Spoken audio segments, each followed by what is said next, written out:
This is just a short video on how to play two more notes in the upper register where you normally play two. This is to play two more, which will give you four notes in the upper register. This is just a short run just to show you the four notes in the upper register.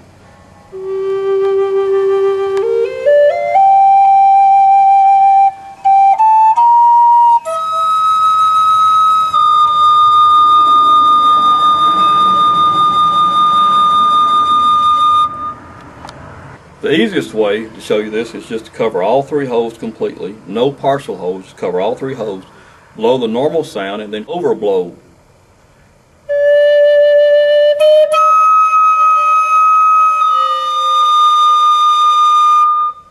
Now that's your two notes in the upper register, but you have no control on them.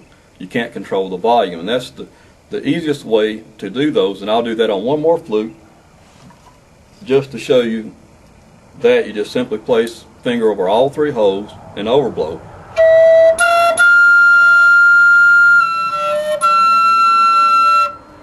Now that's just simply to show you that the notes are there.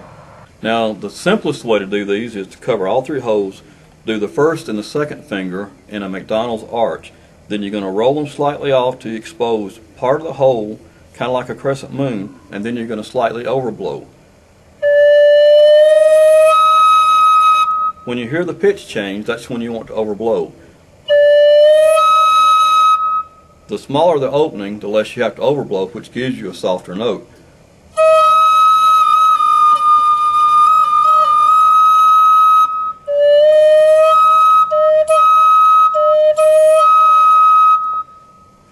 Now the second way to hit these is to pull these two fingers over to this point where they don't interfere with the sound or the pitch. Slide them in parallel toward the hole till you slightly cover them, and then slightly overblow.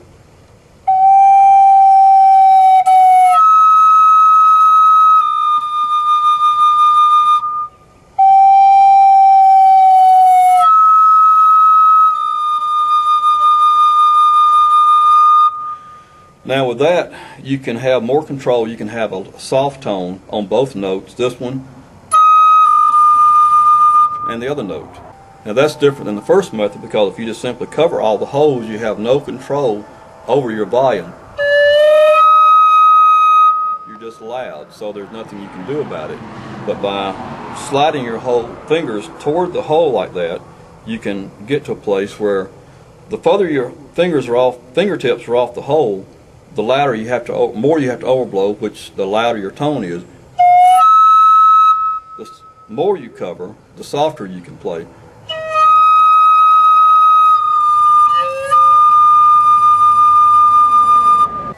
And the fourth method, but my wind chimes are trying to talk to us today, so they want to get in the action too. Fourth method is to have your fingers in a McDonald's arch, put them to the side of the hole where they really don't interfere, and then pull toward the hole in parallel until you actually get the sound, and then you just overblow where your pitch drops, then slightly overblow, and then you jump to the overtone.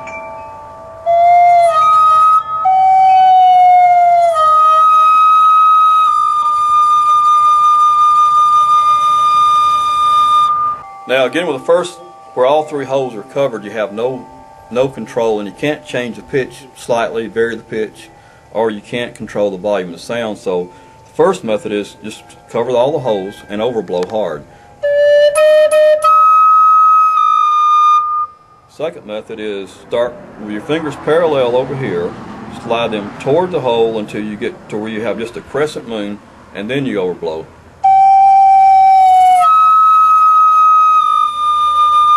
Fourth method, third method, whatever, start over here and slide toward it. Now these are just strictly teaching methods. I prefer to play with my fingers over here because I can actually vary the sound of the note.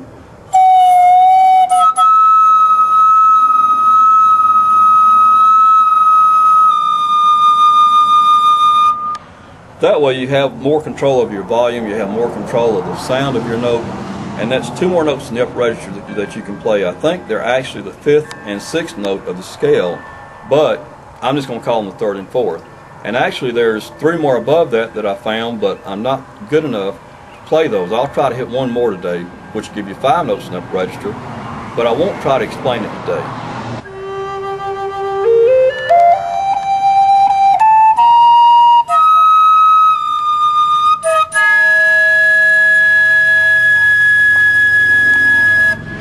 Now that note is 2 octaves up, and there's 2 more above that, but I'm not going to try to explain those today. If you'd like, when you learn those 2 other notes, which would give you 4 notes in the upper register, if you'd like for me to explain those to you, give me an email. I'll explain how I do it and do my best to try to work you through it. So if you have any questions, just give me a holler and let me know. These flutes I'm playing today are made by Dana Ross of Falcon Flutes, and just so that you know, there's no thumb hole, there's no anything, it's just a flute made by Dana. And at the end of the video there will be a website if you'd like to contact Dana. Thanks.